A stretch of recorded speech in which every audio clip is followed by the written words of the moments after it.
Bueno, pues empezamos la clase del día de hoy, que es relacionado con la propiedad inmobiliaria y sus derechos. Es un tema muy amplio, muy importante y muy interesante a la vez. El marco legal de la propiedad inmobiliaria en México para promotores inmobiliarios, nos dice aquí la diapositiva. El marco constitucional, creo que en la clase anterior abordamos levemente este tema y lo tenemos consagrado en el artículo 27 constitucional, que en una primera parte nos dice lo siguiente: la propiedad de las tierras y aguas comprendidas dentro de los límites del territorio nacional corresponde originalmente a la nación, la cual ha tenido y tiene el derecho de transmitir el dominio de ellas a los particulares, constituyendo la propiedad privada. Las expropiaciones solo podrán hacerse por causa de utilidad pública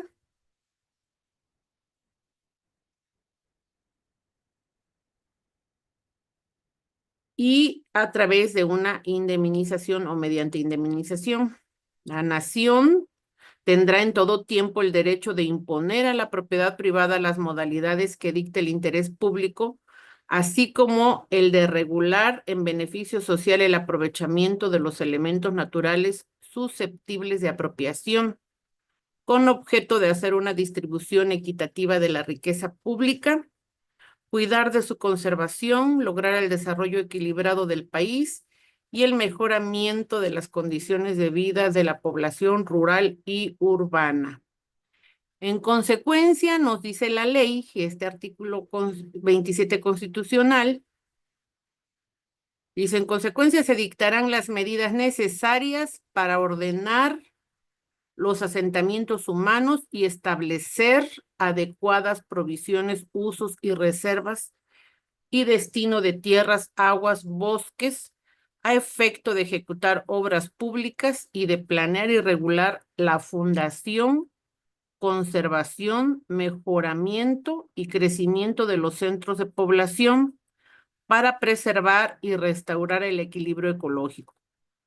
Para el fraccionamiento de los latifundios, para disponer en los términos de la ley reglamentaria la organización y explotación colectiva de los ejidos y comunidades, para el desarrollo de la pequeña propiedad rural, para el fomento de la agricultura, de la ganadería, de la silvicultura y de las demás actividades económicas en el medio rural, y para evitar la destrucción de los elementos naturales y los daños que la propiedad pueda sufrir en perjuicio de la sociedad.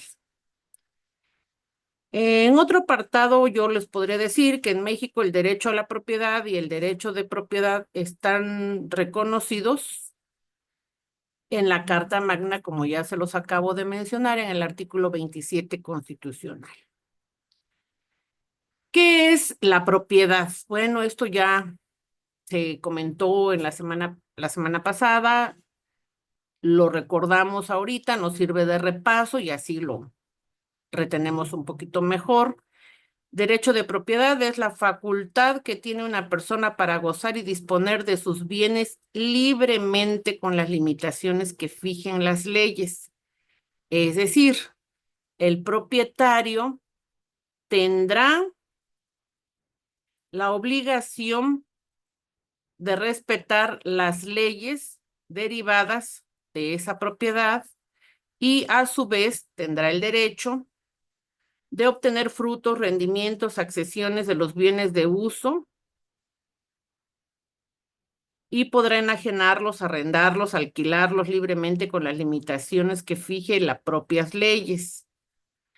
El derecho a la propiedad es elevado a rango constitucional y a garantía constitucional. ¿Qué es una garantía constitucional? Bueno, son todos aquellos derechos que tenemos nosotros consagrados en la ley, en los artículos, fundamentalmente en los artículos 14 y 16 de la Carta Magna.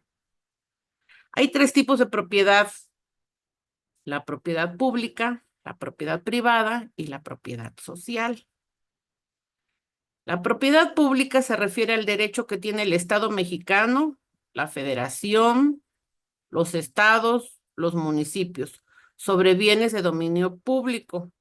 La propiedad pública se refiere al derecho que tiene el Estado mexicano sobre los bienes de dominio público, como son los recursos naturales de las plataformas continentales, los zócalos submarinos de las islas, los minerales, los combustibles minerales, los minerales sólidos, el petróleo, el espacio situado sobre el territorio nacional, las aguas de los mares territoriales, las aguas del subsuelo, los fuertes, los cuarteles, almacenes de depósito, entre otros mismos que, como ya lo dijimos anteriormente, se encuentran consagrados en el artículo 27 constitucional en sus párrafos cuarto y quinto, así como el artículo 42, fracción cuarta y 132 de la propia Constitución de la República, Constitución General de la República, y sus leyes secundarias como son la Ley de Aguas Nacionales y la Ley de Bienes Nacionales. Estos bienes, como su nombre lo dice, esta propiedad pública está fuera del comercio, son derechos inalienables. ¿Qué quiere decir esto? Que no son transferibles, que son inherentes al propietario. En este caso, pues, es el gobierno, ¿no? Llámese, como lo dijimos antes, llámese gobierno federal, gobierno estatal o gobierno municipal, ¿sí? Se dice que son inalienables en el sentido de que no pueden ser renunciados ni revocados por sus propios titulares. Bueno, eso lo acabamos de decir, es decir, que no pueden ser enajenados, ¿de acuerdo? Bueno, por otro lado, tenemos la propiedad social. Esta se compone de diversos grupos agrarios y a su vez por dos regímenes. La propiedad ejidal y la propiedad comunal, que son distintas a la propiedad privada.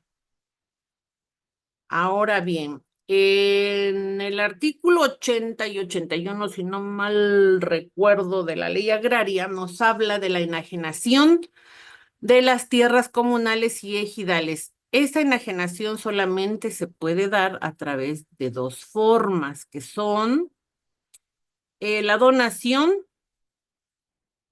de manera directa a través de los beneficiarios y por dotación de tierras en los ejidos o por venta de alguna parcela cuando ya no hay quien reclame ese derecho, se somete a consideración de la asamblea y este se enajena a un tercero particular previo acuerdo de la asamblea, como ya se dijo anteriormente, y el resultado de la venta, es decir, el numerario, se divide entre los miembros de la asamblea. La propiedad privada, como su nombre lo dice, nos le confiere o le concede el derecho de propiedad al particular o a las personas morales a través de su representante legal o su apoderado. Es el derecho que tiene toda persona física o moral particular para adquirir, gozar y disponer de los bienes con las limitaciones establecidas por la ley, de tal forma que esa persona física o moral o persona jurídica, que es lo mismo, persona moral o jurídica, particular podrá ser propietario tanto de bienes muebles como bienes inmuebles dentro de las limitaciones establecidas por la ley. El gobierno federal podrá expropiar los inmuebles, las cosas que pertenezcan a los particulares y que se consideren como notables y características manifestaciones de nuestra cultura nacional de conformidad con la ley de expropiación y las leyes que resulten aplicables. Ejemplo, por localización de vestigios arqueológicos, yacimientos y minas. En el caso de la construcción del Tren Maya, que estuvo muy de moda en el sexenio anterior y principios del actual, se expropiaron muchas propiedades, muchos inmuebles, porque se encontraron vestigios arqueológicos. Esas tierras dejaron de ser propiedad privada o propiedad social de los ejidos que estaban dentro de los cuales estaban ubicados estos estas ciudades sagradas o estas pirámides o tumbas de los mayas, ¿de acuerdo? ¿Todo bien hasta ahí? Sí, todo bien. Bueno, siguiente. La protección civil del derecho de propiedad en México. Por aquí tenemos la protección civil del derecho de propiedad en México. Se basa en la Constitución, en la obligación del Estado de protegerlo y en la posibilidad de ejercer acciones legales para defenderlo, siempre respetando las limitaciones legales y los derechos de terceros, por lo que nadie podrá ser privado ni molestado en sus bienes, sino en virtud de un juicio que cumpla con las formalidades esenciales del procedimiento. Elementos de la protección civil del derecho de propiedad tenemos el reconocimiento constitucional en el artículo 14, 16 y 27 constitucional. El artículo 14, como se los decía hace unos instantes, 14 y 16 son nuestros artículos base para promover el juicio de amparo. El artículo 14 nos habla de actos privativos de la libertad. Si no mal recuerdo, el 14 constitucional dice que nadie podrá ser privado de sus bienes, posesiones o cosas, sino mediante un procedimiento legalmente establecido. ¿De acuerdo? El 16 habla de actos de molestia. Nadie puede ser molestado en su casa, posesiones o propiedades, sino mediante un procedimiento legal. El 27 de la Constitución de los Estados Unidos mexicanos reconoce y protege el derecho a la propiedad. ¿En qué se imaginan ustedes que consiste esa protección del Estado a nuestros derechos de propiedad? Compañeros,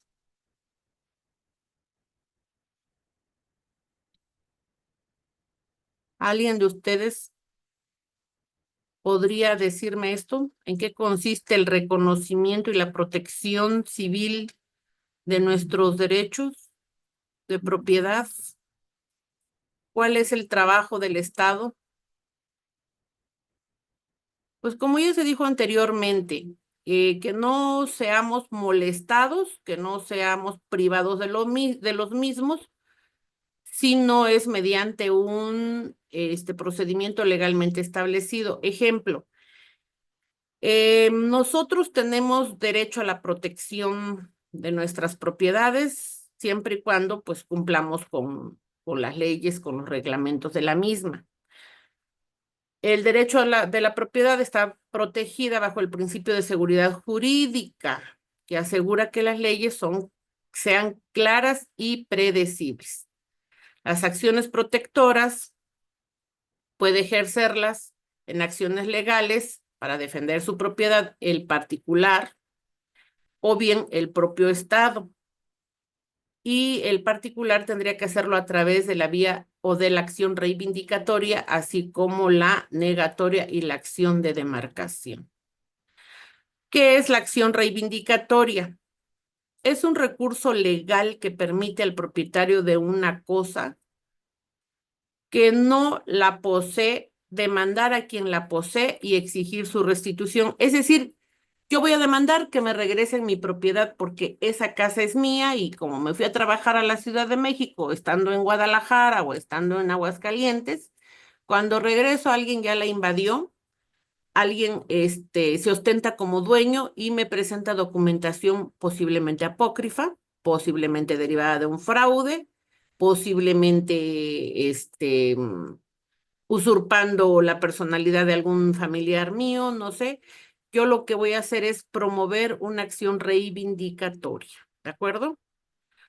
Normalmente lo que se haría en estos casos, lo más común sería denunciar el despojo. ¿Qué va a pasar? Yo siempre como profesional del derecho, yo les recomiendo que si tú ves vulnerada la posesión de tu propiedad, te vayas por las dos instancias, tanto la penal como la civil, sin decirle al Ministerio Público, obviamente, que ya iniciaste acción reivindicatoria. ¿Por qué? Por lo siguiente. Muchas de las veces, el Ministerio Público dice, ya iniciaste tu acción reivindicatoria, tu juicio reivindicatorio. ¿Sabes qué? Entonces, no voy a judicializar la carpeta. No tiene caso que la integre y te la archivan en automático.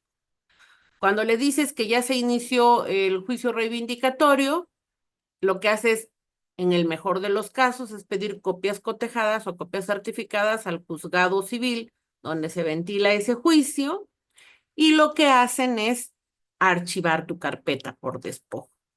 ¿En qué casos no va a prosperar el despojo?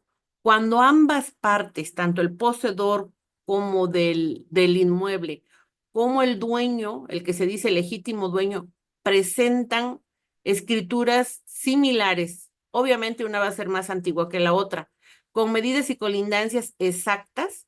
Ahí se tendría que esperar el Ministerio Público a que se le rinda el peritaje en agrimensura y topografía. Una vez que esté rendido y que nos diga que las medidas y colindancias de ambos predios en ambas escrituras son coincidentes y concordantes, es más, que son exactas, en ese momento él tendría que archivar la carpeta de investigación por despojo y ustedes, dejando a salvo los derechos de ambas partes, pero sobre todo de quien se considere el legítimo propietario, para que se continúe en la vía civil a través de la acción reivindicatoria o el juicio reivindicatorio, como es comúnmente llamado. ¿De acuerdo? Bueno, ya dijimos que la protección de la posesión de los bienes, incluso si el poseedor no es el propietario a través de acciones posesorias, la limitación al derecho de propiedad es a través de la expropiación. Las limitaciones legales, la ley puede imponer limitaciones al ejercicio del derecho de propiedad, como las restricciones urbanísticas o ambientales. Derechos de terceros, el ejercicio del derecho de propiedad puede estar limitado por los derechos de terceros con los derechos de paso, los derechos de servidumbre. Luego, en la diapositiva siguiente, que es la 3, la 3, sí es la 3. Ok. En la sí, la 3. Ajá. Restricciones, ajá. Tenemos las restricciones, ¿es la 3, maestra? Sí. Las restricciones para extranjeros. Aquí tenemos la zona restringida. Las zonas restringidas que nos marca el 27 constitucional son la franja de 50 kilómetros de playas y 100 kilómetros de fronteras para quienes deseen adquirir propiedades dentro del territorio nacional. Ahora bien, el fideicomiso nos habla de los extranjeros solamente pueden adquirir propiedad en México a través de un fideicomiso. O sea, extranjeros que no sean ciudadanos por naturalización y que no tengan, que no estén en ninguna de las hipótesis de nacionalizados, de nacionalidad mexicana. Ahora bien, dice un fideicomiso es un contrato legal mediante el cual una persona, el fideicomitente, transfiere la titularidad de bienes o derechos a una institución fiduciaria, en este caso es el fiduciario, para que éste los administre y los destine a un fin específico en beneficio propio o de un tercero. Ese tercero sería el fideicomisario. ¿Cómo funciona este fideicomiso? El fideicomitente es la persona que crea el fideicomiso y transfiere los bienes o derechos. El fiduciario es la institución financiera o entidad que se encarga de administrar los bienes o derechos fideicomitidos según las instituciones según las instrucciones del fideicomitente. El fideicomisario es la persona o entidad que se beneficia de los beneficios o derechos administrados por el fiduciario, pudiendo ser el propio fideicomitente o un tercero el beneficiario. El fideicomiso permite separar el patrimonio de una persona o empresa administrándolo por medio de un tercero, que es el fiduciario, para lograr un fin determinado. Ejemplo, inversión, protección de activos, planificación patrimonial, en beneficio de un beneficiario, que es el fideicomisario. Uno de los ejemplos puede ser invertir en recursos financieros y generar ganancias. Fideicomiso inmobiliario para adquirir y administrar bienes inmuebles, especialmente en zonas restringidas para extranjeros. Y tenemos el fideicomiso de garantía, que es para respaldar obligaciones financieras y facilitar acceso a créditos. El fideicomiso de herencia es para administrar los bienes hasta que se entreguen al heredero. Aquí lo más importante para nuestro tema y para ustedes que son expertos en temas inmobiliarios, las ventas a extranjeros son, como ya se dijo, a través de un fideicomiso, y estos residentes, digo, estos extranjeros no residentes, pueden comprar sus propiedades dentro de las zonas debidamente demarcadas, y cualquier terreno que esté 50 kilómetros, a 50 kilómetros de la costa y 100 kilómetros de cualquier frontera del país. Es hacia adentro. Después de esos 50 kilómetros o 100 kilómetros. En la práctica, pues veámoslo en la Riviera Maya, en Cancún, Isla Mujeres, para el norte La Paz, Baja California, Loreto, Santa Rosalía, están llenos de extranjeros y pues y son los que tienen puerta al mar, pero bueno.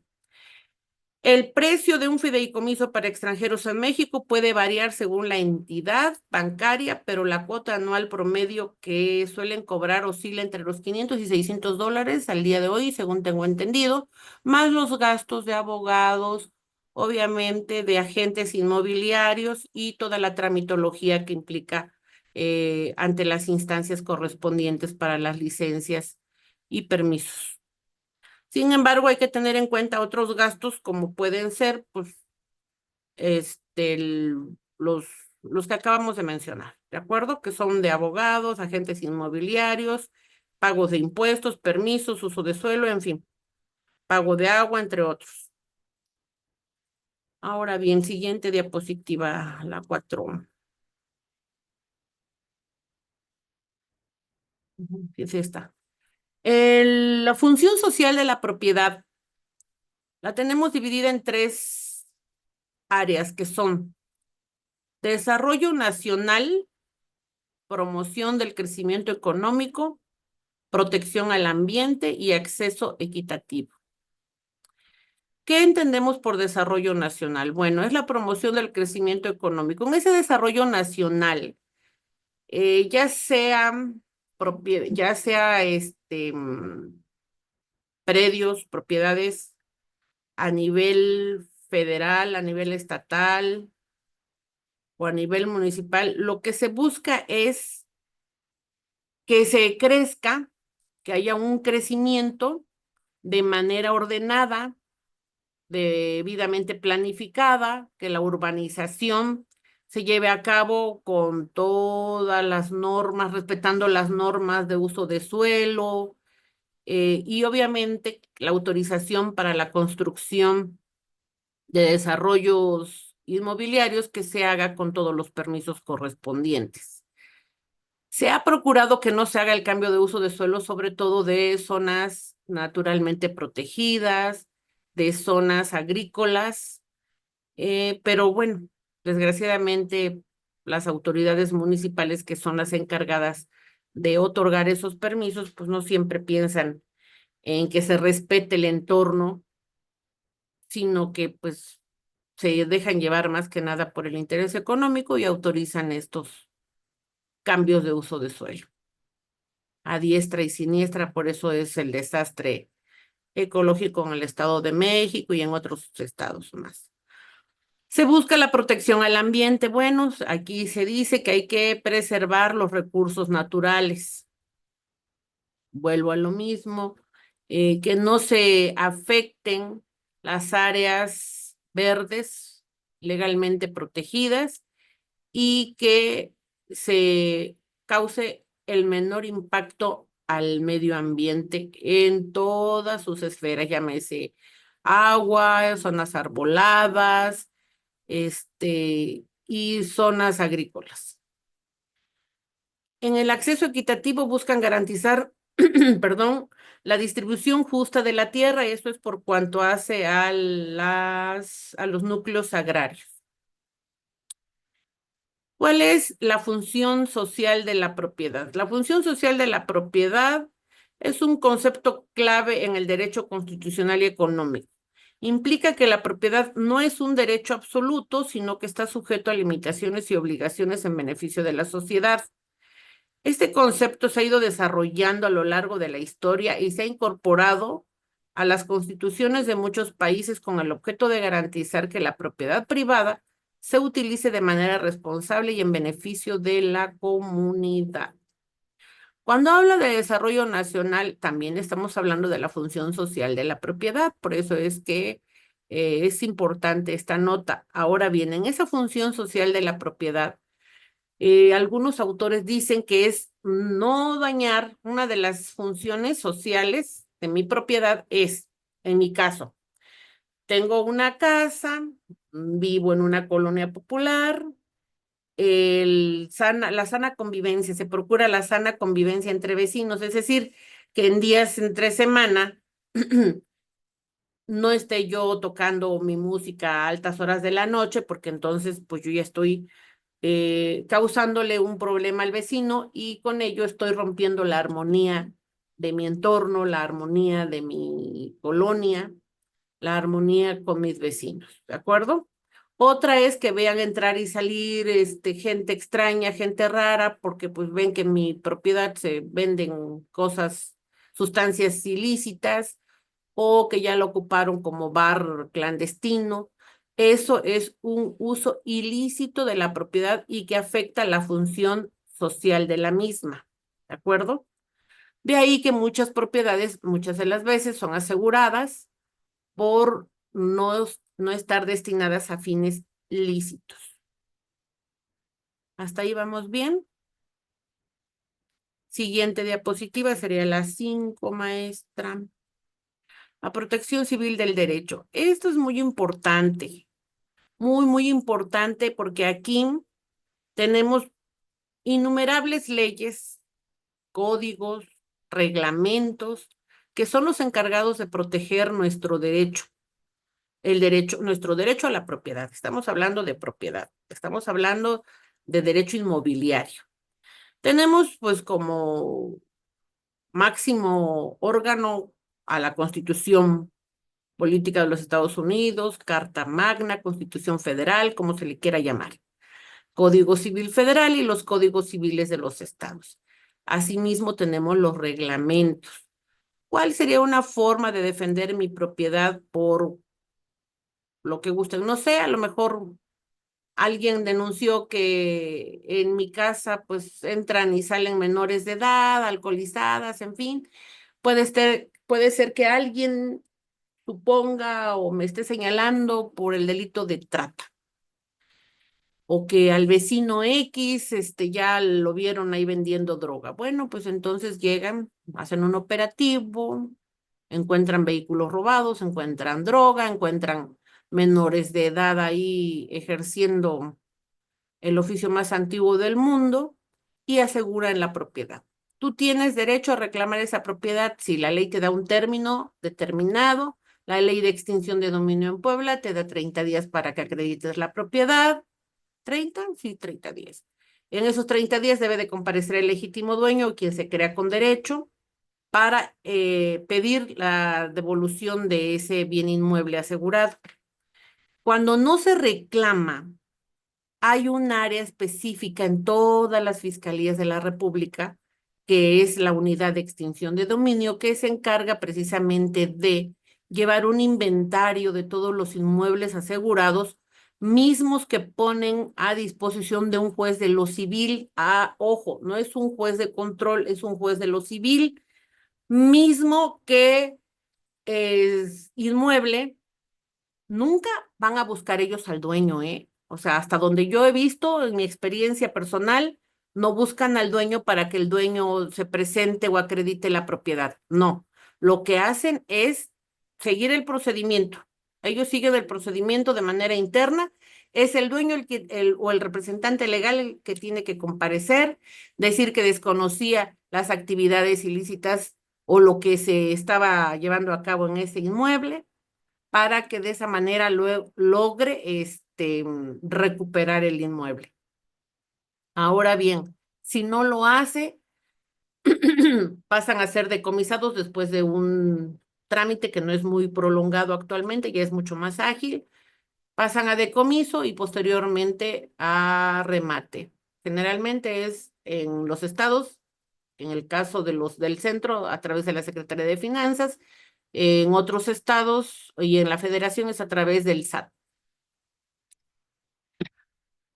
Y tenemos como otra acción para proteger en materia civil nuestro derecho inmobiliario, nuestras propiedades, es la acción reivindicatoria, denunciar si es necesario el despojo, como ya se los había dicho. Hay otros mecanismos de defensa, como son las acciones reales que protegen al propietario. ¿Cuáles serían esas? Bueno, pues justificar con documentación fehaciente tus pagos de impuestos, predial, todo lo que tengas de documentación para justificar que eres el legítimo propietario, poseedor o arrendador o heredero. ¿De acuerdo? Siguiente diapositiva.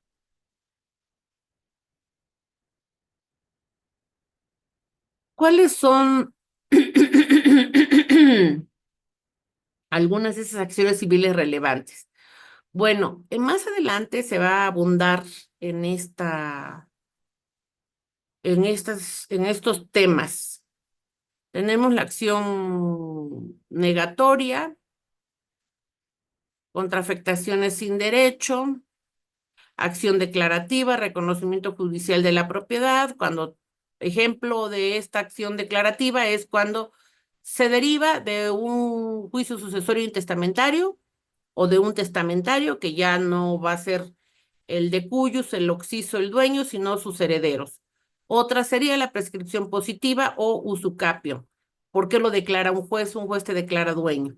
Tribunales civiles competentes para resolver disputas, sí, claro, a través de un juicio reivindicatorio, a través de el juicio de usucapión, a través de las sucesiones intestamentarias, como lo acabamos de decir, o bien puede ser también derivado de una hipoteca, puede ser también, o que pierda su propiedad alguien y la adquiera un empleado, por ejemplo, porque se trabó embargo derivado de una demanda laboral, es posible también. De ahí que el tribunal va a tener que determinar que se rematen esos bienes a favor de los trabajadores. Los derechos de los trabajadores, al igual que los derechos a recibir alimentos, son irrenunciables. Así que si alguien traba un embargo derivado de una demanda laboral, ese embargo va a tener preferencia respecto de los demás embargos, entre ellos los bancarios. Acreditación, ¿cómo vas a acreditar la propiedad? Bueno, pues vamos a acreditarla a través de una escritura pública. Si no tienes una escritura pública, una escritura privada, lo que tengas, ¿de acuerdo? Cualquier documentación, un contrato de promesa de compraventa o contrato de compraventa por tiempo determinado, no sé, a veces dicen, bueno, pues mm, me comprometo a adquirir la propiedad y tú a vendérmela en un término no mayor de 6 meses o en un año, en fin, según se acuerde entre las partes. Siguiente.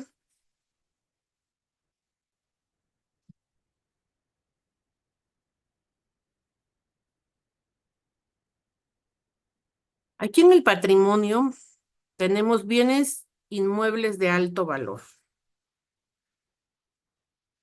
Esta parte me parece importante porque, bueno, pues sabemos que el valor generalmente es por zonas. Tenemos zonas con más alta plusvalía que otras y eso varía de lugar en lugar, de entidad en entidad. Los derechos y facultades sobre las propiedades, bueno, pues esos los ejercen las personas legitimadas por la ley para poder exigir o reclamar un derecho. Y obviamente, pues solamente los que acrediten el interés jurídico, la personalidad legal, son las únicas personas que van a tener, a aspirar a ese derecho y a ese reclamo. La relevancia, los bienes inmuebles se pueden adquirir por herencia, derivados de garantías o provenientes de responsabilidad civil. Esa responsabilidad civil muchas de las veces puede ser proveniente de delito. Me ha tocado ver casos en los que para pagar la reparación del daño material y moral en una cuestión penal pagan con un inmueble. ¿De acuerdo? Obligaciones, responsabilidades del propietario.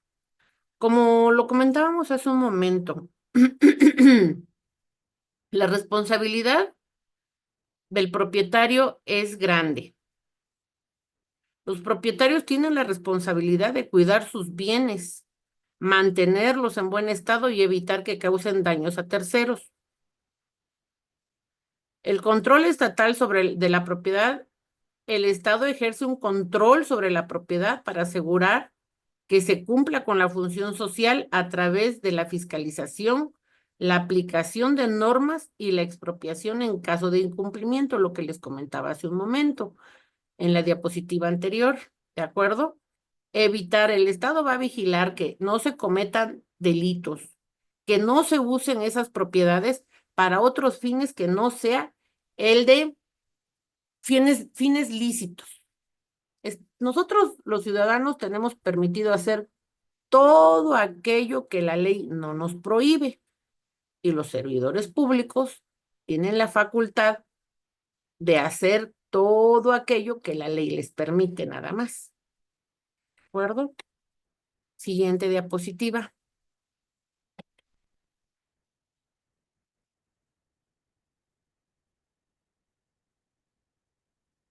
Figuras jurídicas. Patrimonio familiar. Bienes inembargables para protección familiar. Efectivamente, lo que les acababa de comentar hace un momento. Si alguien promueve un embargo respecto de un bien inmueble de uno de sus clientes, de algún familiar o cliente de ustedes, y este es para garantizar alimentos, pues, ¿qué creen?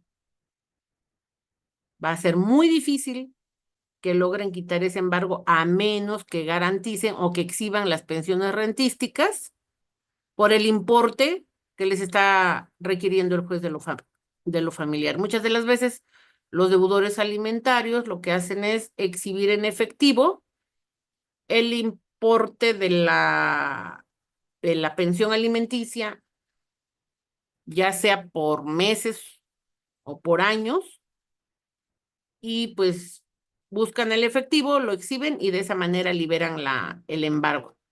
Pero no hay otra forma, ¿eh? Generalmente, si no tienen dinero, se quedan las señoras con esas propiedades. Bienes reservados pertenecen exclusivamente a un cónyuge. Pues aquí tenemos los contratos que se hacen, los prematrimoniales, ¿no? En donde el dueño, él o ella, propietarios de inmuebles, no los llevan a la sociedad conyugal, sino que los conservan, no los comparten. Y yo tampoco los compartiría. Bienes gananciales son los que se adquieren durante el matrimonio, es decir, son los que se derivan, son las ganancias de los negocios, son los derivados de las rentas, son los derivados de la plusvalía propia del inmueble o inmuebles que se hayan adquirido durante la sociedad conyugal. Sociedad conyugal es el régimen patrimonial compartido, bueno, como su nombre lo dice, son dueños de la propiedad y de todos los frutos derivados de las mismas, pero a partes iguales si es sociedad conyugal. Si son bienes separados, pues ya sabemos que lo de él es de él y lo de ella debería ser de ella. Siguiente.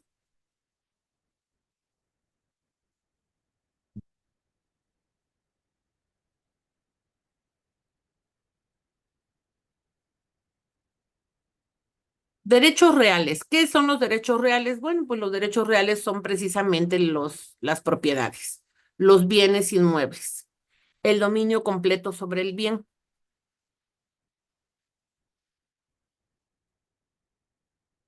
De esas propiedades, aquí lo interesante es los frutos derivados de esas propiedades, ya sean rentas, si son tierras agrícolas, todo lo que hay dentro de esas tierras agrícolas pertenece al dueño. Es decir, todos los cultivos, los frutos que se deriven de ellas, le corresponden al dueño de la propiedad.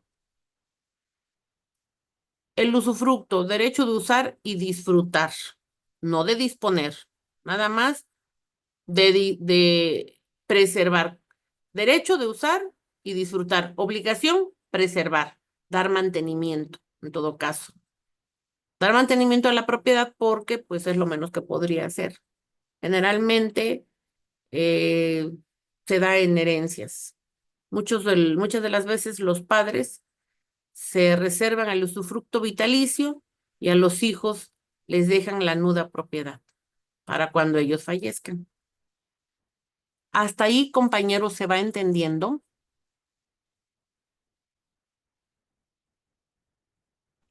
Servidumbre, Doctora, ¿por qué le dicen nuda propiedad? ¿Qué quiere decir? porque no puede disponer de ella mientras viva el donante, no puede disponer de ella, Sí, ok, gracias. ¿de acuerdo? No Sí, puedes, o sea, la nuda propiedad es para ti porque no puedes disponer. Tú no puedes disponer mientras viva quien te está donando y quien te está cediendo, ¿de acuerdo? Quien te está sí, heredando. gracias. Doctora, buenas noches. Buenas noches. Soy Rosario Rincón de Tuxtla Gutiérrez. Fíjese, belleza, que yo tengo una persona que precisamente me pidió la información el día de hoy Sí. acerca de que está dejándole testamento de tres propiedades a sus hijos, pero yo, según la información que tengo, es mejor hacerle una escritura de donación con usufructo vitalicio. ¿Eso es correcto, doctora? Sale más barata, es mucho más económica la donación y además se puede, como lo dijimos en la clase anterior, se puede revocar. La donación es revocable, la compraventa no.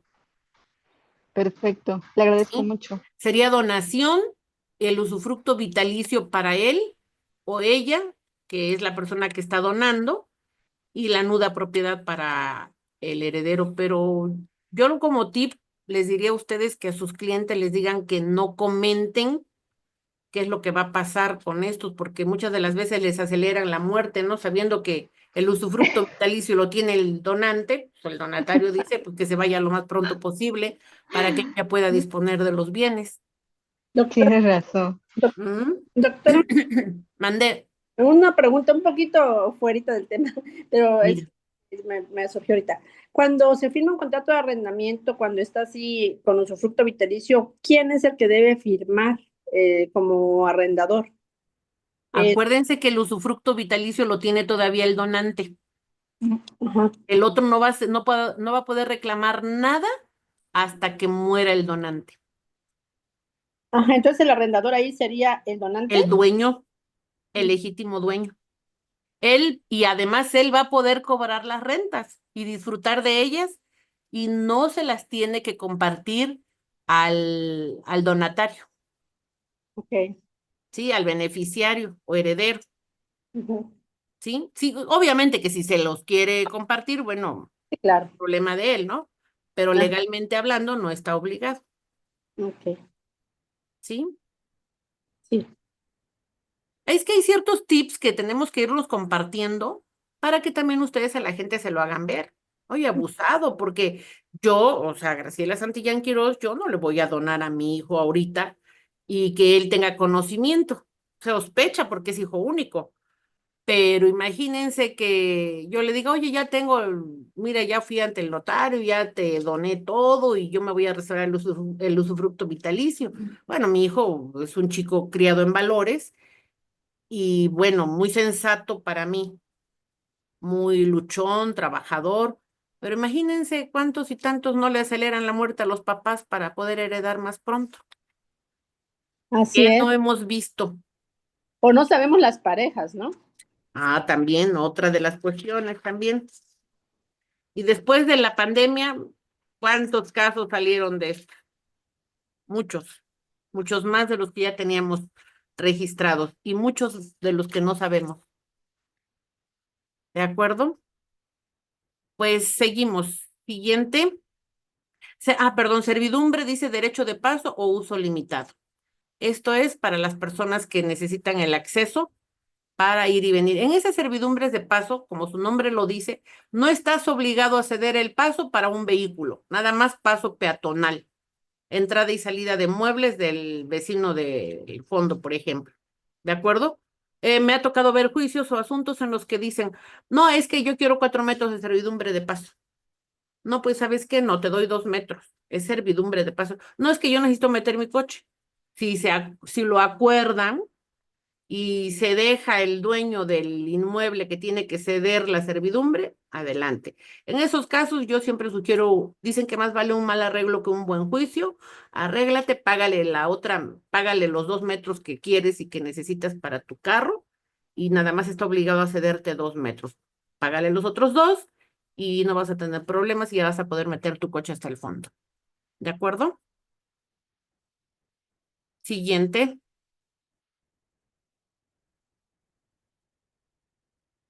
Derechos personales, como ya lo dijimos, perdón, derechos personales.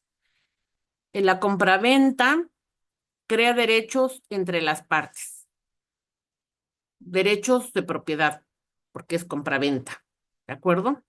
Inscripción registral transforma el derecho real oponible a terceros. Así es, la inscripción en el registro público de la propiedad es un paso muy importante, pero en la radiografía de nuestros inmuebles está en catastro. La dirección de catastro, no sé cómo se llama en algunos estados, pero en catastro es donde tienen todos los antecedentes del predio a comprarse. Distinción clave, determina qué derechos se adquieren o transfieren. Bueno, eso es a través de los contratos ante notario y bueno, pues ahí sabemos perfectamente nuestros derechos y nuestras obligaciones, asimismo con el pago de los impuestos y como ya se dijo antes, el desarrollo de la propiedad. Así que como verán, nuestra propiedad privada siempre va a estar, mm, pues de alguna manera controlada por el Estado, por lo que decíamos hace un momento. No siempre podemos hacer y deshacer en ellas porque hay cosas que nos permite la ley y hay cosas que no. Entre ellos, como dijimos, la sana convivencia, que el bien inmueble o la propiedad sea destinada para un fin lícito. Otra forma también, otro ejemplo de fin ilícito, en donde no se respeta el desarrollo social de la propiedad es en los terrenos que sirven como acceso a los ductos de Pemex y para el trasiego de combustibles o gas, ya sea gas o gasolina. ¿De acuerdo? Esos terrenos también están siendo destinados a un bien, a un fin ilícito, por lo tanto son susceptibles de, ¿qué dijimos? De aseguramiento y posterior decomiso. Siguiente. La posesión. Como su nombre lo dice, es la detentación legal con el afán o la intención de retener el bien inmueble que tiene una persona respecto de un bien real o un bien inmueble. Los elementos, bueno, pues es el ánimo físico y la intención de tener y retener. ¿Cómo justifico yo la posesión? Se los comentaba en la clase anterior y esto es bien importante. Muchas de las veces la gente dice, es que yo tengo la posesión. La ley dice, para que se vea vulnerada la posesión o para que hablemos de despojo, tendríamos que justificar que ha sido vulnerada la posesión. ¿Cuál es una forma de vulnerabilidad? Pues obviamente que entren, que dañen tu siembra, que quiten el cerco, que quiten la puerta o que cambien la chapa, que pongan un candado. Esa es una forma de vulnerar tu posesión, pero se trata de posesión cuando la persona dice, es mi terreno, pero nunca lo visito o lo visito muy de vez en cuando. Es mío porque sé que es mío, pero no vivo en él. ¿Ustedes creen que ahí haya posesión? No, Sí, sí la hay. Si es poseedor, es legítimo poseedor porque tiene los documentos. Físicamente él no está en el terreno. Imagínense las personas que tienen 2, 3, 4, 5 propiedades, pues obviamente solamente van a vivir en una, en las otras 4 no. Aquí la posesión, ¿cómo la vas a justificar la posesión? Pues la vas a tener que justificar primero que nada con tus pruebas documentales, que tienen que ser fidedignas, que tienen que ser legales, que tienen que ser de origen, o sea, de origen lícito. Es decir, que desde el anterior comprador o vendedor, que hay antecedentes registrales, por ejemplo, con 2 testigos que justifiquen que efectivamente tú eres el dueño porque siempre has pagado el predio, porque tú lo limpias, porque tú lo mandas fumigar en el caso de las siembras, y si no hay siembras, bueno, que vas a fumigar para que no crezca la maleza. En fin, o sea, sí hay manera de justificar la posesión. Algunas veces los jueces, aquí hay opiniones encontradas entre jueces y jurisprudencia encontrada también. Hay tesis jurisprudencial al respecto en el que dicen que no, que la posesión es estar físicamente en el predio. Y hay otros que dicen no, no está obligado a estar físicamente en el predio, pero lo puede justificar con pruebas documentales y con testigos. ¿De acuerdo? Siguiente, la relevancia, la legítima defensa posesoria y prescripción adquisitiva. Bueno, pues aquí ya dijimos, ¿no? La legítima defensa de la posesión y ¿qué es? Es justificar que efectivamente tú eres el dueño. ¿Cómo lo vas a justificar? Con documentos, con testigos, con tus escrituras, con tus contratos, con todo lo que tengas al alcance, pero también con testigos. No nada, aquí en este caso de las posesiones, no bastan las pruebas documentales. También son necesarios los testigos de posesión. Y si hay delito de despojo, 2 de posesión y 2 testigos de hechos.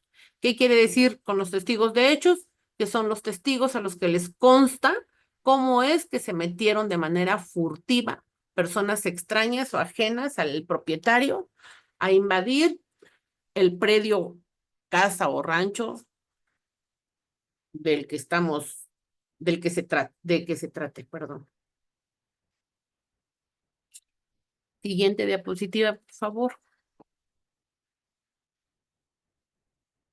Aquí tenemos la clasificación de la posesión. Esta dice que la posesión puede ser de buena fe.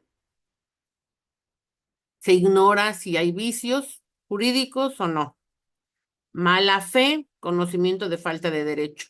Lo que les comentaba, no he sabido yo de un solo caso en el que se promueva juicio de usucapio o prescripción positiva, alegando o manifestando que tienen la misma de mala fe. Aunque así sea, van a decir que son poseedores de buena fe y van a tratar de acreditarlo con los requisitos mínimos indispensables que les pide la ley. porque de lo contrario, tendrían que decir, pues yo despojé al señor fulano de tal de su propiedad y pues me metí a la mala y aquí estoy. No, pues eso ningún juez se lo va a valer y por lo tanto no le van a dar entrada a la solicitud del juicio de usucapión. La posesión puede ser derivada por concesión de terceros, efectivamente. Una renta, por ejemplo, que es lo que comentábamos. Eres el poseedor, pero no eres propietario, ¿sí? Originaria. Inicia por cuenta propia, es decir, el dueño. Tú eres el propietario original porque eres el dueño. Siguiente.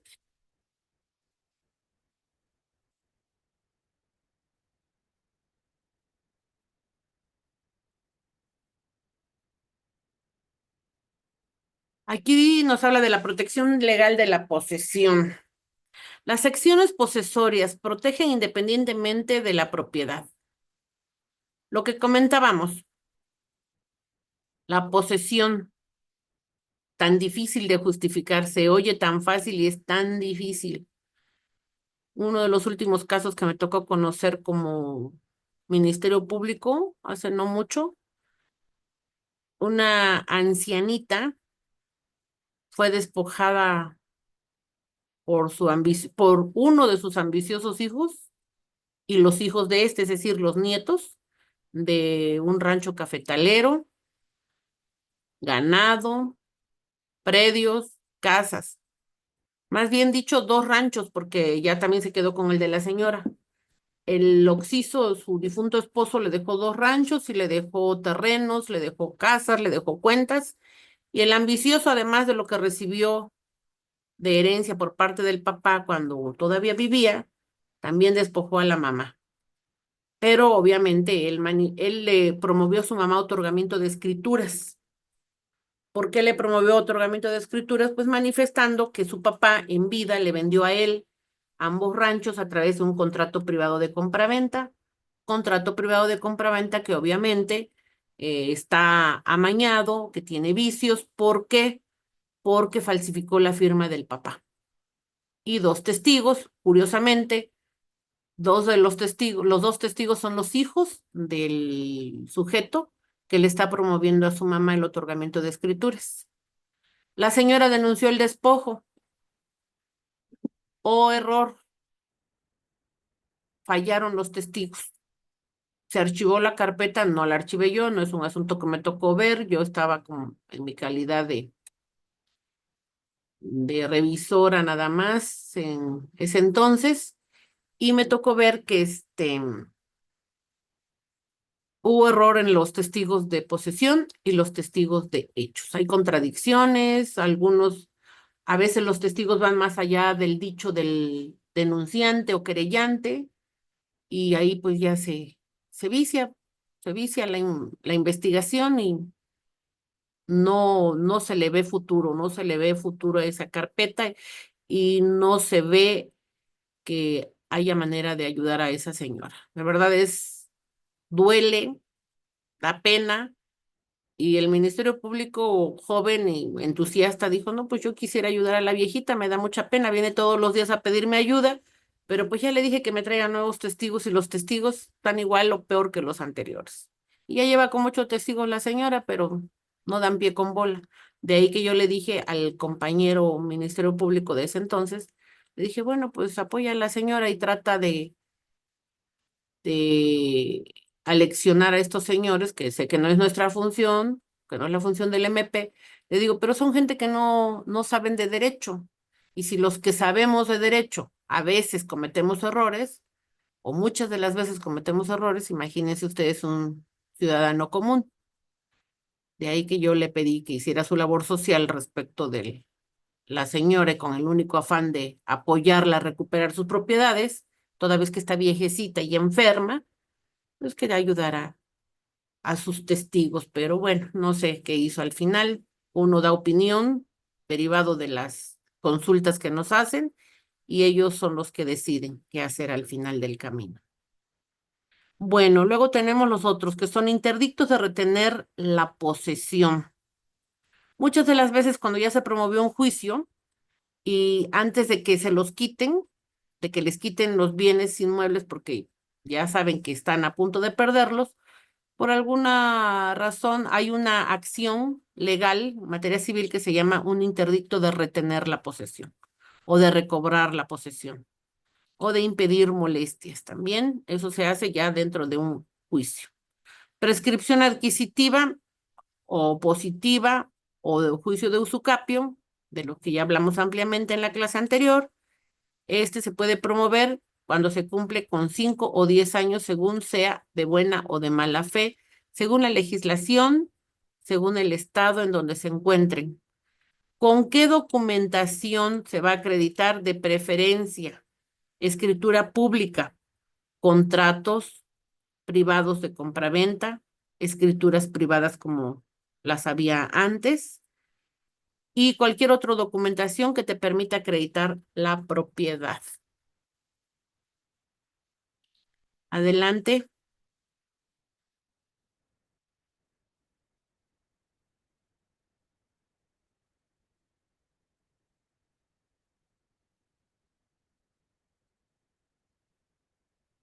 En estas limitaciones al el dominio y sus facultades. Estaba antes la de limitaciones, ¿no? Esas ya las vimos. Esos ya los vimos. Ajá. El dominio y sus facultades. Las limitaciones al dominio.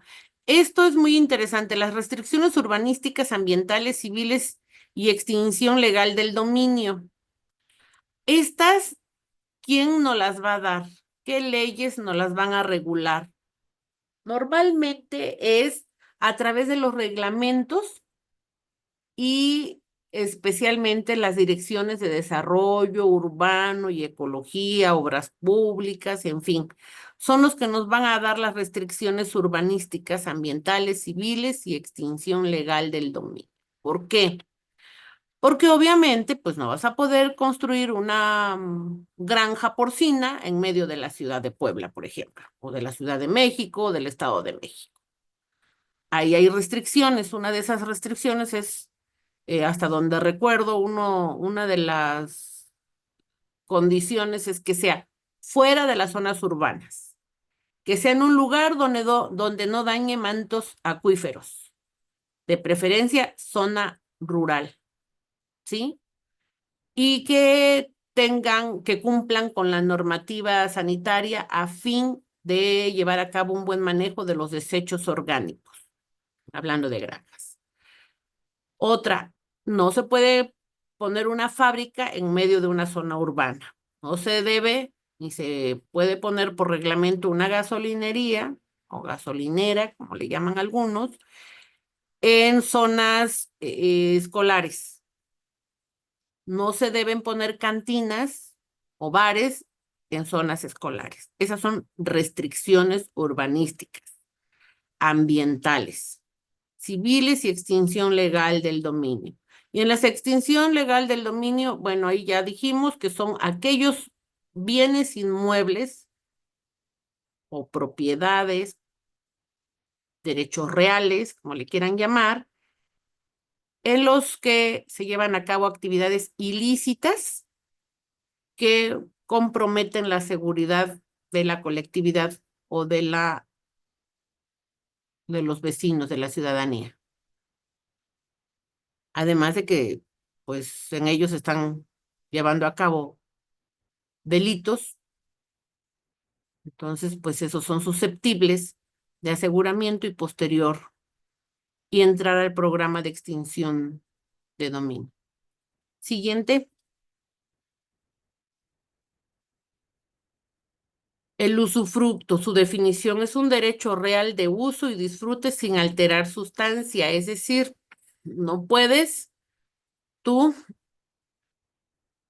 no puedes hacer ya nada más respecto de ese bien inmueble, porque solamente preservarlo, porque tú ya lo cediste. Y así está estipulado en qué condiciones se encuentra, en qué estado, medidas, colindancias, valor valor económico, valor de acuerdo a un perito en arquitectura, un valuador, que es el que va a determinar el precio del bien que tú estás donando, que donaste y del cual solamente te reservaste el usufructo vitalicio. ¿Quiénes son los sujetos? El nudo propietario y el usufructuario. Son dos partes.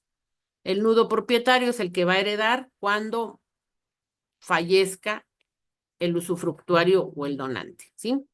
El origen es legal, ¿sí? Lo permite la ley, se tiene que hacer ante un notario, es de manera voluntaria o judicial, según sea. Normalmente es de manera voluntaria. Siguiente. Doctora, ¿cuál sería el judicial? Sí, el judicial es aquel que se deriva de una sentencia. Cuando, por ejemplo, en un sucesorio intestamentario donde no se ponen de acuerdo las partes, me tocó ver en algún momento en el que pues logró rescatar la señora después de un juicio, logró que de los bienes que no le dejaron, logró que se le dejara uno en usufructo vitalicio. Nada más, uno de los muchos bienes porque ella había sido esposa, pero no estuvo, cuando en los últimos 20 años de vida del señor no estuvo, pero los hijos le respetaron una propiedad. Tuvo que promoverlo ella porque estaba casada por bienes separados y ya físicamente se había separado del señor, pero no legalmente. Y ya el juez ordenó que se le cediera en usufructo vitalicio uno de los bienes del acervo hereditario para que ella sobreviviera toda vez que se trataba de una persona mayor, con comorbilidades y, bueno, pues finalmente había sido esposa. ¿De acuerdo? Ese es uno de Ok, los casos que me tocó ver. gracias. Sí. Siguiente. Derechos y obligaciones del usufructo. Ya dijimos, el derecho es usar, percibir frutos, arrendar, recibir el producto de la renta, disfrutarlos, pero no va a poder de ninguna manera vender. Obligaciones, conservar o preservar, reparar y restituir. Duración, vitalicio o plazo fijo. En este de plazo fijo puede ser el usufructo vitalicio, no sé, por 10, 15 años, 20 años. Normalmente lo hacen por deudas o algunas cuestiones así. ¿De acuerdo? A veces el donante dice, bueno, yo nada más quiero el usufructo por 10 años o 20. Después de eso, la fábrica ya es tuya. ¿De acuerdo? Ya te la doné, nada más yo la trabajo 10 años más y después se te queda a ti. Todo. Los frutos y la propiedad. Siguiente.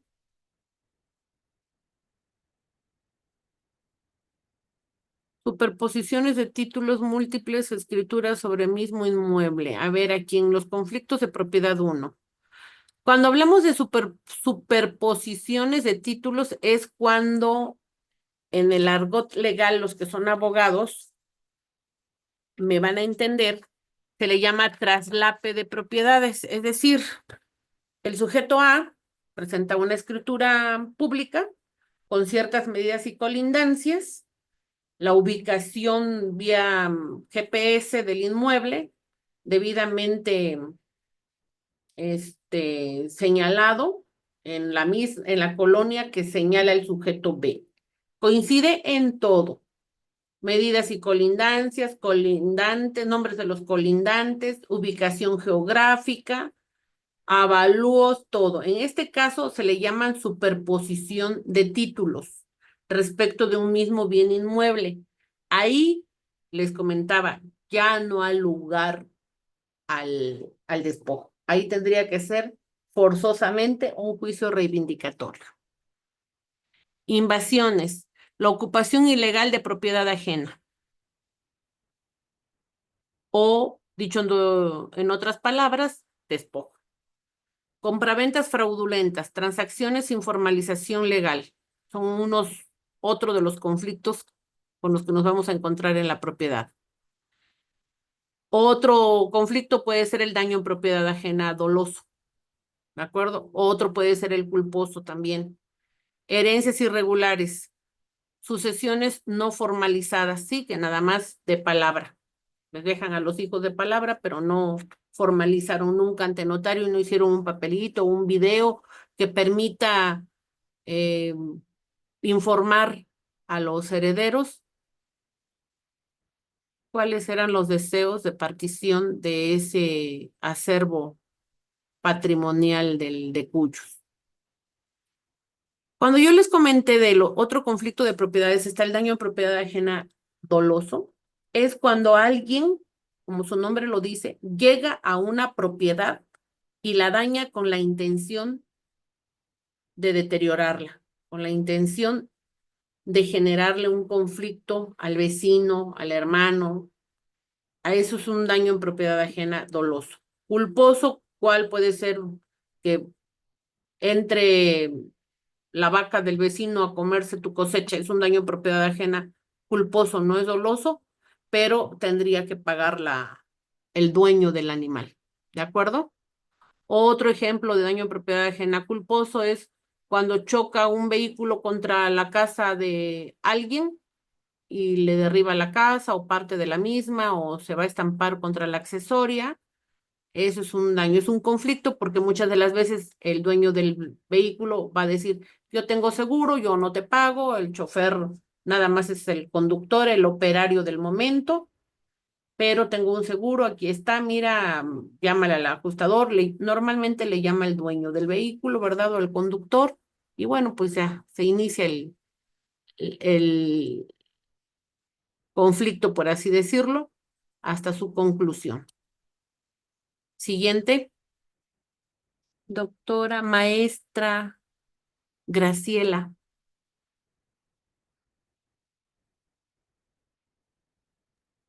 Sí, maestra, ahorita pongo la siguiente. Déjenme checar.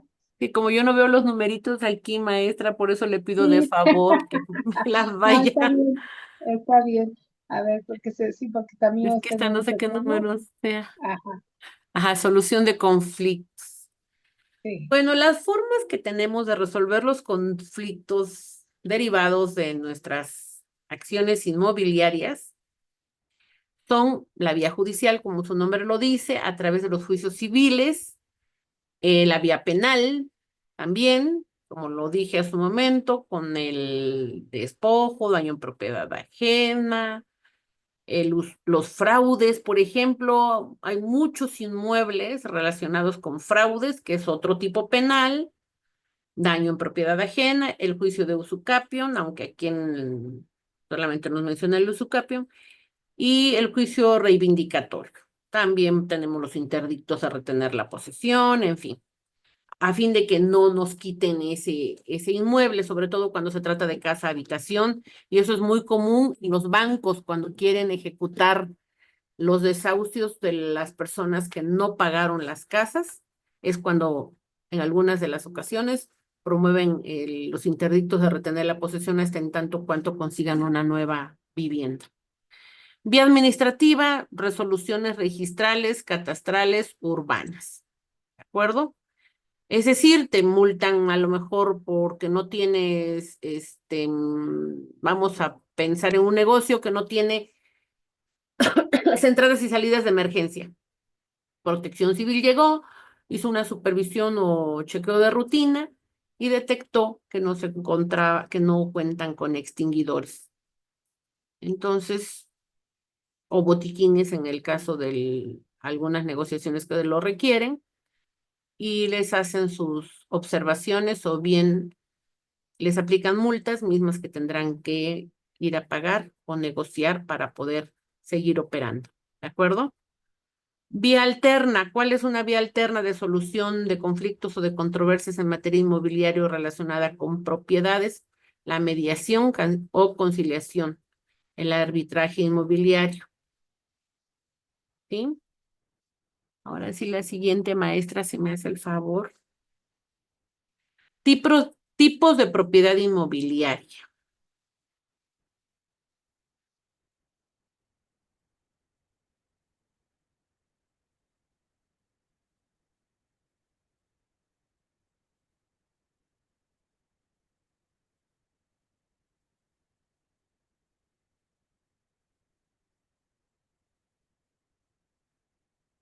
Tipos de propiedad inmobiliaria.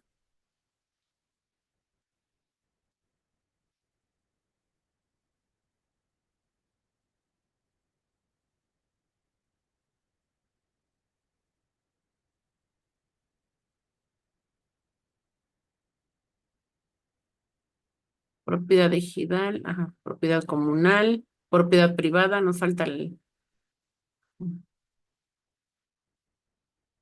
Aquí las tenemos. Tipos de propiedad inmobiliaria, ¿sí es esta? A ver, pero ahorita ves que se me movió ahorita el mouse rápido y me No, salió. maestra. A ver, permítame. La tenía aquí, pero puse de notario. Verificación registral. Gravámenes, derechos a terceros, propiedad mixta, propiedad comercial, condominio.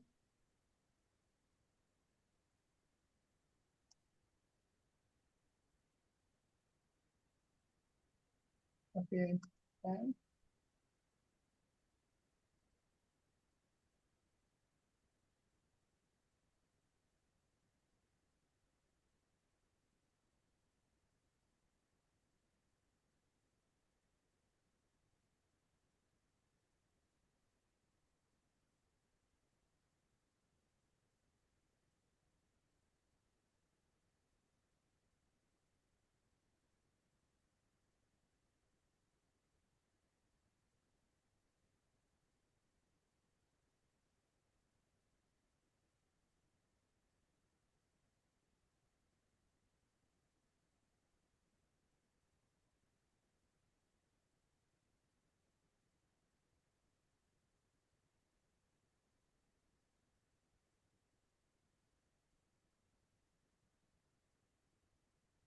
Bueno, si no mal recuerdo, en los tipos de propiedad inmobiliaria, lo que habíamos dicho, tenemos la propiedad privada. Efectivamente, aquí está propiedad privada, que es la de personas físicas o morales o personas jurídicas que están en libertad de adquirir propiedades mientras el dinero con el que se van a adquirir y el origen de esa propiedad sean lícitos, no va a haber ningún problema. La disposición que está dentro del marco legal y todas las operaciones y transacciones se tendrán que hacer supervisadas por el notario y cumpliendo con todos los trámites administrativos que les exige tanto el registro público de la propiedad como la dirección de catastro y todos y cada uno de los reglamentos, los requisitos que nos piden los ayuntamientos, en el caso de ser propiedad urbana, que es lo que ustedes manejan con mayor frecuencia. El registro necesario para efectos contra terceros, así es. Y la prevalencia, forma más común en ámbito urbano. Siguiente.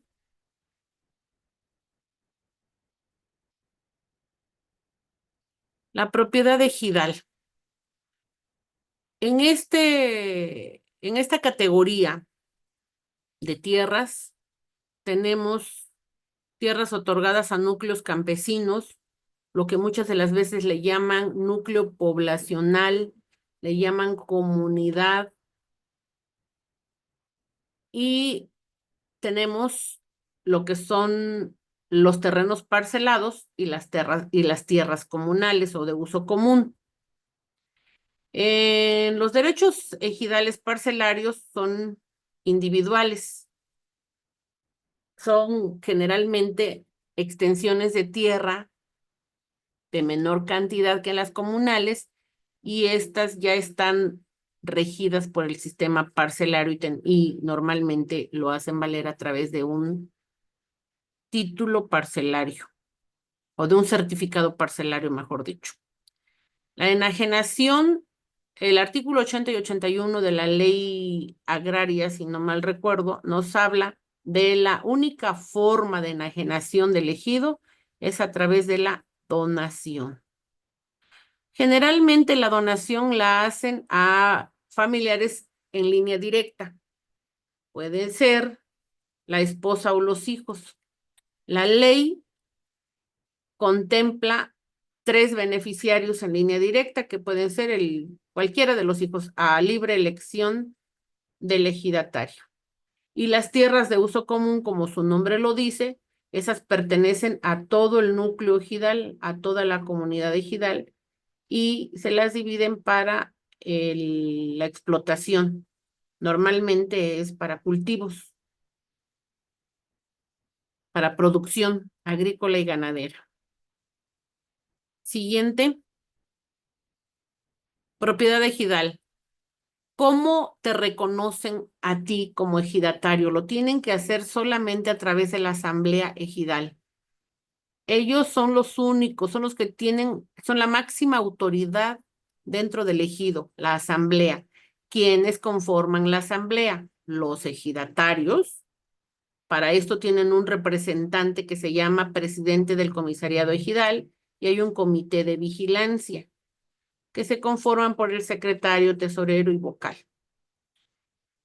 Ellos, en una reunión que generalmente se hace un día al mes, ellos deciden cuándo incorporar a los nuevos ejidatarios. Generalmente hay nuevos ejidatarios cuando alguno de los compañeros de ellos deciden enajenar.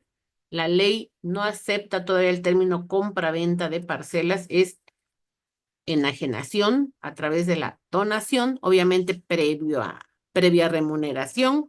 Nadie me va a ir a donar o les va a donar a ustedes una parcela o a ceder nada más, porque sí es previa remuneración, pero no lo maneja así la autoridad agraria. ¿De acuerdo?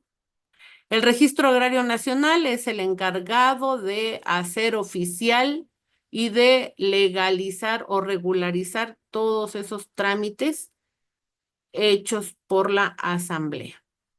La revisión cuidadosa es verificar los antecedentes ejidales, nada más. Y los conflictos más frecuentes en el ejido por ventas irregulares de tierras se dan cuando particulares o empresas tratan de sorprenderlos o los sorprenden a través de enajenaciones o supuestas compras fraudulentas, en las que generalmente sacan ventaja los supuestos adquirentes y es en perjuicio del ejidatario, del núcleo ejidal. ¿Por qué? Pues por desconocimiento de la ley, por ignorancia, dicen ellos. Pero bueno, de eso se aprovechan muchos. Adelante. La propiedad comunal, como su nombre lo dice, la titularidad son los titulares de la propiedad comunal, es elegido, es la asamblea, como ya se dijo antes, representada por el comisariado ejidal. En esas comunidades agrarias, muchas de las veces también son comunidades indígenas, la dotación de este tipo de tierras las hacen a los mismos ejidatarios. Es decir, el ejidatario que ya tiene tierras debidamente divididas o señaladas como ejidales, también se hacen acreedores a otro tanto de tierra llamado tierras comunales. Generalmente ellos tienen 2 certificados, que es el de tierras comunales y de tierras ejidales. Restricciones similares al régimen ejidal. No pueden vender, solamente pueden donar o enajenar. Yo conocí un ejido en Campeche o en Tabasco, no me acuerdo en dónde, en cuál de los 2 estados, que hay algo curioso. Si una persona, un ejidatario, no tiene hijos o no tiene esposa a quien dejarle la parcela cuando él muera, ¿qué creen?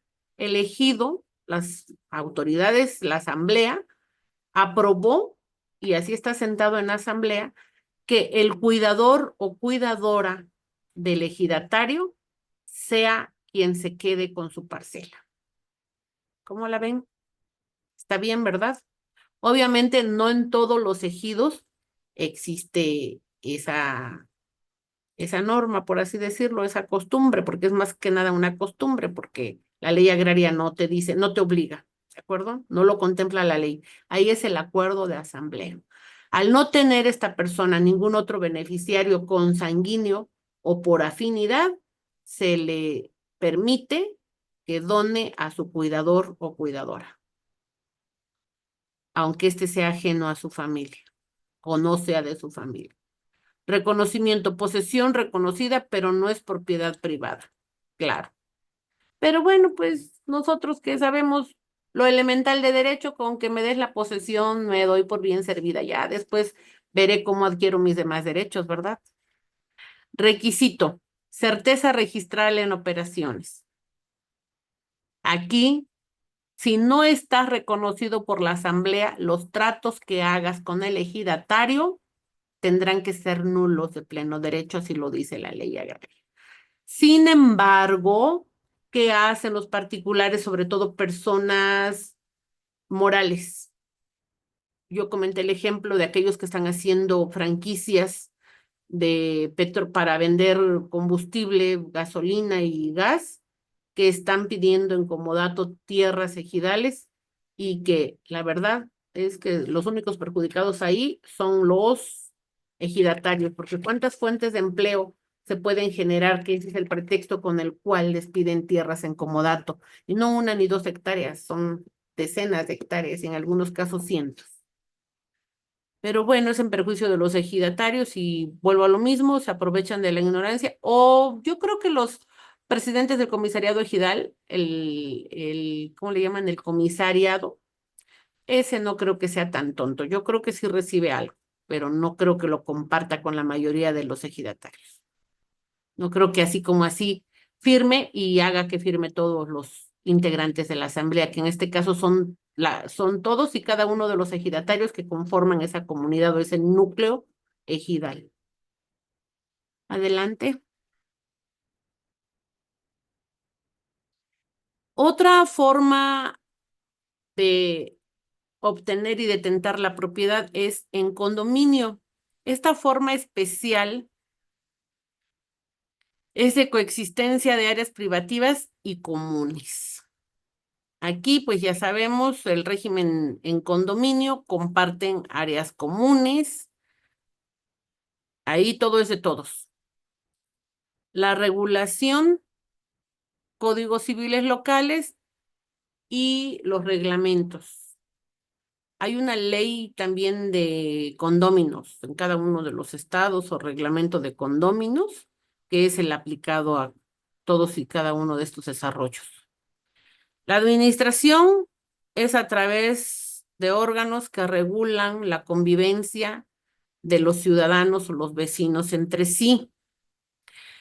Normalmente, yo lo que les sugiero, y ustedes asesores inmobiliarios de lujo, porque además quien toma un diplomado de este tipo, de esta naturaleza, no es cualquiera.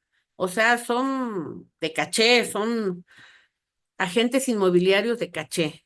Yo siempre les voy a sugerir que inviten a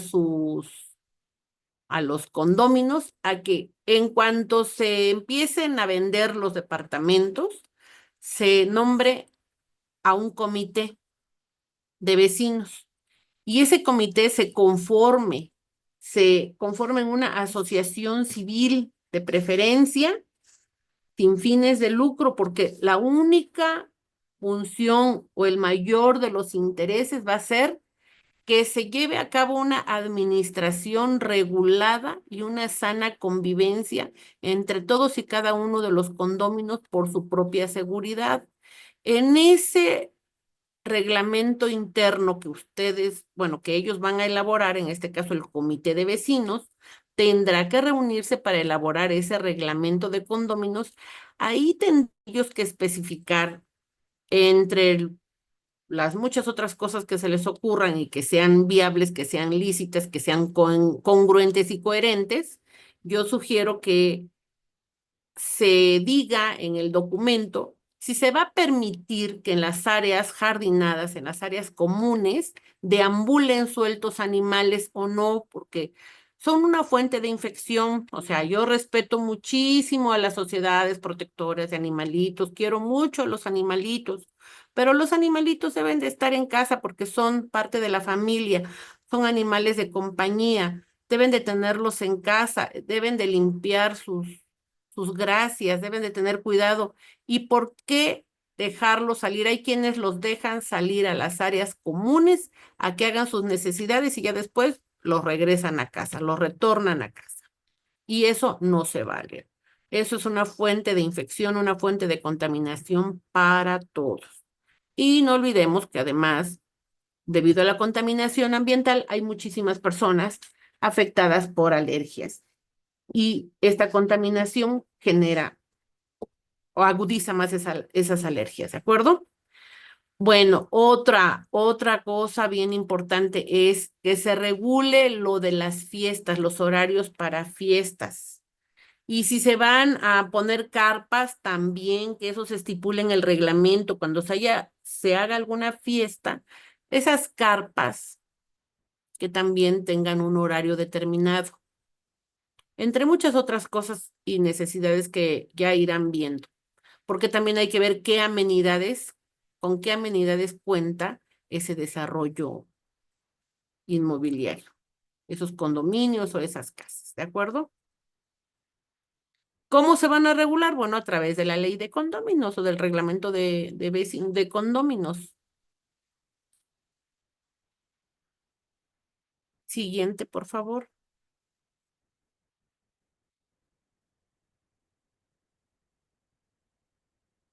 Ujú. Condominio 2 es el reglamento interno obligatorio para todos los condominios, efectivamente. Órganos de gobierno, asamblea, administrador y comité, compraventa. Incluir constancia de régimen y verificación de adeudos. Hay una situación, o sea, no podemos negarle el acceso. Yo que fui fiscal tantos años, les puedo decir que se comete una violación, no le puedes impedir el acceso a su domicilio al dueño. Si no pagó, ve la manera de cobrarle, no paga los servicios de mantenimiento, no paga la seguridad, es más, no les da ni la cooperación para las pilas o no sé qué del control. Bueno, pues entonces vean cómo en el reglamento estipulen si alguien va a firmar un pagaré o todos van a firmar un pagaré, no sé, por 500 pesos o 1000 pesos para el caso de que no cumpla o se atrase en algún mes. No sé, eso lo pueden ver en su reglamento interno, pero de ninguna manera le pueden impedir el paso a su propiedad. ¿Por qué? Porque entonces se van a meter en un problema, porque el comité no es dueño del condominio. Por eso tienen que tener mucho cuidado con los reglamentos internos. ¿De acuerdo? Si lo firman y dicen que se le prohibirá el acceso a su propiedad porque no pagó los servicios y lo firma, pero ha habido problemas serios, problemas penales. Entonces hay que tener cuidado. A lo mejor si no pagó, pues no le abres, no le das el acceso. A lo mejor no le permites la entrada a sus visitas, puede ser, ¿no? Pero al propietario, no. Lo veo muy riesgoso y se pueden meter en problemas de índole penal. Bueno, siguiente diapositiva. Información sobre derechos y obligaciones de los condóminos. Transparencia clave para evitar problemas futuros. Lo que les comentaba, un buen reglamento de origen. Conflictos, áreas comunes, cuotas, decisiones. Hay algunas muy descabelladas, Yo sugiero que también, bueno, sugiéranles, yo también los invito a que sugieran a sus clientes que el comité de condóminos sean gente que vivan en el mismo desarrollo inmobiliario, en el mismo fraccionamiento, en la misma unidad habitacional, porque he sabido de casos en los que el administrador del fraccionamiento tal vive en Lomas de Angelópolis, o vive en Camino Real a Cholula y el fraccionamiento está en San Andrés, o en San Pedro Cholula, o en otro lado. Y son gente totalmente ajena, pero pues ya vieron en esto de la administración de fraccionamientos y condominios su modus vivendi, porque además ganan muy bien. Supe de uno que ganaba 120,000 pesos mensuales, otros 250. ¿Ya para qué quieren trabajar? Dependiendo el fraccionamiento en el cual estén fungiendo como administradores. Bueno, conflictos. ya dijimos, conocimiento del régimen para correcta intermediación, ¿sí? Si alguno de los condóminos incumple y están en algún estado en donde hay juez cívico, yo los invito a que lo citen ante el juez físico, perdón, cívico. En Puebla tenemos un centro estatal de mediación. Lamentablemente, ese centro estatal de mediación solamente opera para la ciudad capital, no para el interior del estado. Y ahí sería una muy buena alternativa para citar al condominio que incumpla con el reglamento. ¿De acuerdo? Tendría que hacer forzosamente ante la autoridad municipal más cercana. Bueno, siguiente.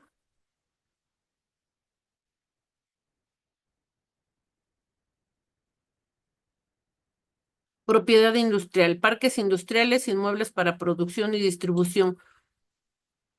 Les comenté algo hace un momento. Estos no pueden estar dentro de zonas urbanas. Desgraciadamente, en la Ciudad de México y en el Estado de México, se hicieron primero los parques industriales y la mancha urbana los fue alcanzando. Creció tan rápido y de manera desmesurada que fue alcanzando a los parques industriales y ya están rodeados de zonas urbanas en gran parte de las ciudades, de las grandes metrópolis en esta hermosa República Mexicana. Uso de suelo debe de permitir actividades industriales, sí, pero bueno, pues ya sabemos que estamos en México también y en México todo se puede y les autorizan el uso de suelo donde no lo deben de autorizar, porque muchas de las veces es en zonas 100% de cultivo, agrícolas, o bien donde hay mantos acuíferos a baja profundidad y aún así los autorizan. Pero bueno, consideraciones. Verificar alineación con plan urbano. Eso es todos los permisos, uso de suelo, alineación número oficial, en fin. Siguiente. La propiedad comercial. Esta propiedad, qué interesante este tema de la propiedad comercial, porque puede ser que en un principio tengas el permiso para casa habitación, pero puede ser que también te lo autoricen como un servicio o como un permiso mixto. Alguien por ahí me comentó si podía tener una propiedad cerca de San Martín Texmelucan, que si podía adquirir una propiedad cerca de San Martín Texmelucan, Puebla, para poder tener la doble función. Es decir, el uso mixto, uso de suelo mixto, casa, habitación y comercial. Y le dije que sí, sí se puede. Nada más que hay que ver en qué zonas o en qué partes de la ciudad lo tiene autorizado el ayuntamiento. Diseño específico para tiendas, restaurantes u oficinas. Esto es propiedad comercial. Verificación, zonificación debe permitir el comercio. Las licencias, el cumplimiento con permisos municipales, ya lo dijimos. Es Secretaría de Salud, Protección Civil, todos los permisos del ayuntamiento. Valoración basada en rentabilidad y ubicación, bueno, eso ya lo tiene que ver el inversionista. ¿De acuerdo? Adelante. La propiedad mixta de la que les estaba yo hablando. En esta se combinan dos usos de suelo, que es el habitacional y comercial en mismo inmueble. El uso de suelo requiere permiso específico y así se llama, uso de suelo mixto. Administración.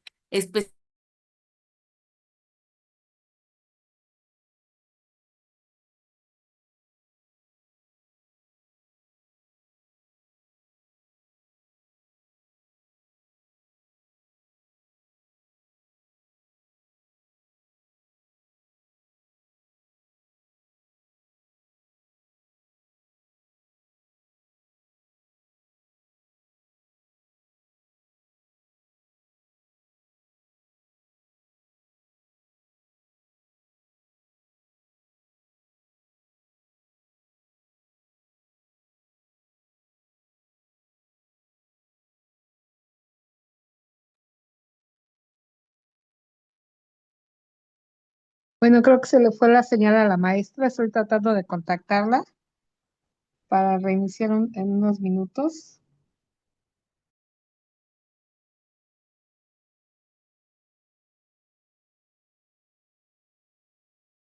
Genial. Bueno, Sí, maestra, le escucho. ¿Se le fue ya, su internet? ya. Ah, ¿Sabe ok. qué? Vi que relampagueó por acá, yo no sé si eso tuvo que ver, Sí, probablemente.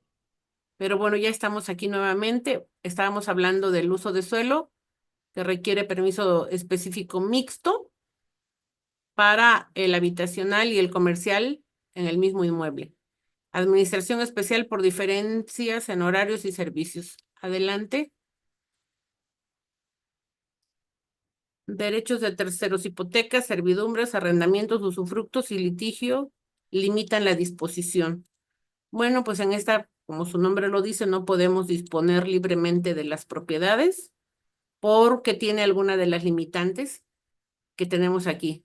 Hipotecas, servidumbres, arrendamientos, no puedes disponer de una propiedad y venderla mientras está arrendada, a menos que tu arrendatario esté de acuerdo en desocupar, si es que la venta o la compraventa y el cambio o la ocupación del inmueble por parte del nuevo propietario es anterior a la fecha de vencimiento del contrato. Ahí es cosa de platicarlo y si llegan a un arreglo se puede hacer. ¿De acuerdo? En usufructo, ya lo comentamos también, no se puede disponer del inmueble toda vez que ya lo donaste y solamente tienes el usufructo, no puedes vender. ¿Sí? Siguiente.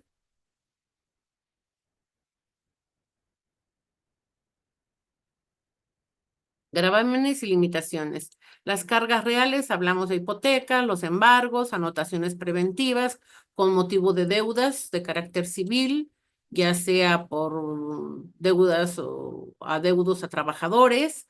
Y tenemos las limitaciones legales que son en zonas federales, en monumentos históricos, en ciudades este, sagradas como la zona maya, por ejemplo. Advertencia, se afecta valor y uso del inmueble. Adelante. La verificación registral es necesaria en toda operación inmobiliaria. Hay que hacer una investigación respecto del inmueble, de qué se trate o el inmueble a tratar. Y tenemos 30 días de vigencia típica del certificado y un documento, el certificado estado jurídico del inmueble. Les decía yo que Catastro nos va a dar la radiografía y toda la historia del inmueble. ¿De acuerdo? Siguiente. La función del notario. Pues el fedatario público, como su nombre lo dice, precisamente dar fe de la legalidad y certificar la compraventa, la donación, la escrituración, el poder, según el documento de que se trate. Hay infinidad de documentos que él puede hacer. Ahora hasta de mediador la puede hacer en algunos estados de la República. La escrituración. Redacta documentos legales de transferencia. Verificación. Identidad, capacidad, legalidad del inmueble. En esto de la verificación, primero que nada, pues obviamente él tiene que hacer toda la verificación de la información que le hacen llegar las partes, en este caso el vendedor o el arrendador, y él tiene la obligación también de verificar la identidad, la personalidad jurídica de cada una de las partes contratantes y principalmente la identidad. Checar las identificaciones con que se presentan los comparecientes. Trámites fiscales. Gestiona pago de impuestos y los derechos. Tiene la obligación de informarles a ustedes cuáles son los alcances de la operación que se está llevando a cabo y si esta es de conformidad y si están acudiendo de manera voluntaria, sin coacción o sin presión alguna, sin condición. Muchas de las veces las personas están siendo obligadas por terceros ajenos para desapoderarlos de sus propiedades, ¿de acuerdo? El notario tiene la obligación de investigar o de checar toda esa información. Que lo haga, en algunos casos lo dudo, pero bueno, adelante. Registro Público de la Propiedad, organismo oficial, resguarda actos jurídicos sobre inmuebles. Así es. Les decía yo que se paga una cantidad de dinero y ellos te dan la información respecto de la ubicación y características del inmueble. Si tiene algún gravamen, eso lo obtienes en el Registro Público de la Propiedad. La inscripción garantiza oportunidad frente a terceros.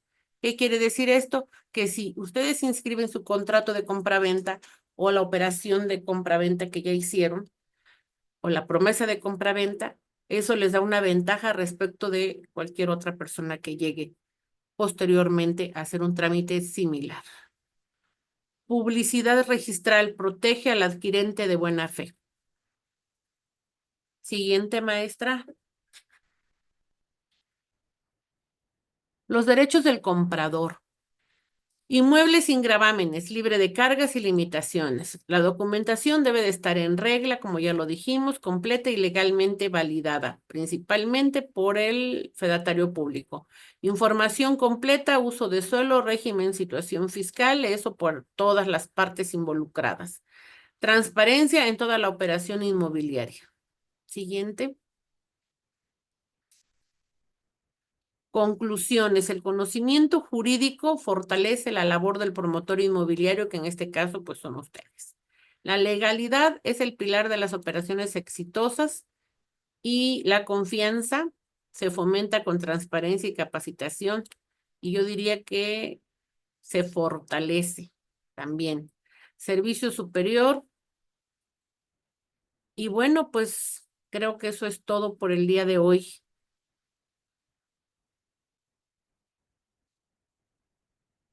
El servicio superior es el resultado de entender derechos de propiedad. Bueno, pues ¿quién mejor que ustedes para entender, comprender y aplicar los derechos de propiedad en este diplomado, que para todos ha sido muy sustancioso?